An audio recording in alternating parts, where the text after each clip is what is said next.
Tampok sa pagdiriwang ng ika-128 anibersaryo ng Araw ng Kalayaan ng Pilipinas sa Philippine Embassy sa Thailand ang iba't ibang obra na gawa ng mga Filipino artist kung saan nagsisilbi itong plataforma para may pakita ang galing at talento ng mga Pilipino. Si Jana Madrid sa report. Sining, kultura at diplomasya. Ito ang naging tema ng pagdiriwang ng Philippine Embassy sa Thailand para sa ika-128 anibersaryo ng Araw ng Kalayaan ng Pilipinas sa pamumuno ni Philippine Ambassador to Thailand Millicent Cruz Paredes.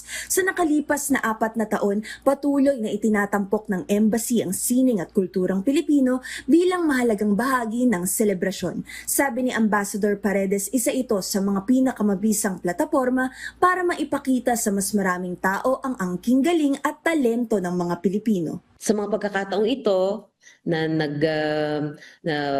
na sisilayan ng mga bisita natin kung ano talaga ang kahalagahan at kahusayan ng kulturang Pilipino. So that's why I always invite Filipino artists from the Philippines na pumunta dito sa Bangkok para i-display nila ang kanilang mga obra. Tampok sa pagdiriwang ng isang art exhibition na nagpamalas ng mga obra ng mga Filipino artists sa pangunguna ni Frederick Apistola na nasaksihan ng mga diplomat, Thai officials at mga miyembro ng Filipino communities sa Thailand. Sa aming panayam kay Frederick, ibinahagi rin niya ang mga obrang itinampok ay maingat na pinili sa pamamagitan ng isang open call sa ilalim ng Arts Without Borders program kasama ang embahada sa proseso ng pagpili ng mga likhang sining. Kinolekta po ng ating mga ibang ambassadors o yung mga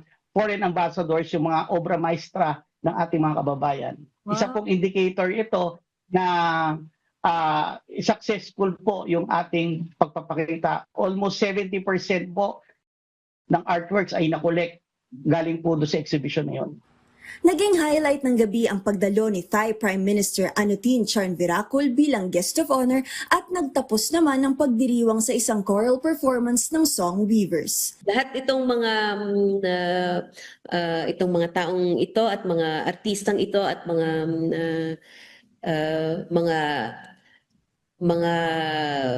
part of the Filipino culture na tumutulong sa amin para maipamalas dito sa Thailand kung ano nga ba ang kulturang Pilipino, kasuotang Pilipino, lasang Pilipino, tunog Pilipino, at sayaw ng Pilipino para maintindihan nila kung ano ang puso ng Pilipino. At yan ay pinagmamalaki namin taon-taon. Ang matagumpay na selebrasyon ay nagsilbing simbolo ng mas pinaiigting na relasyon at pagkakaibigan ng Pilipinas at Thailand sa pamamagitan ng kulturang Pilipino. Jana Madrid para sa Bayan.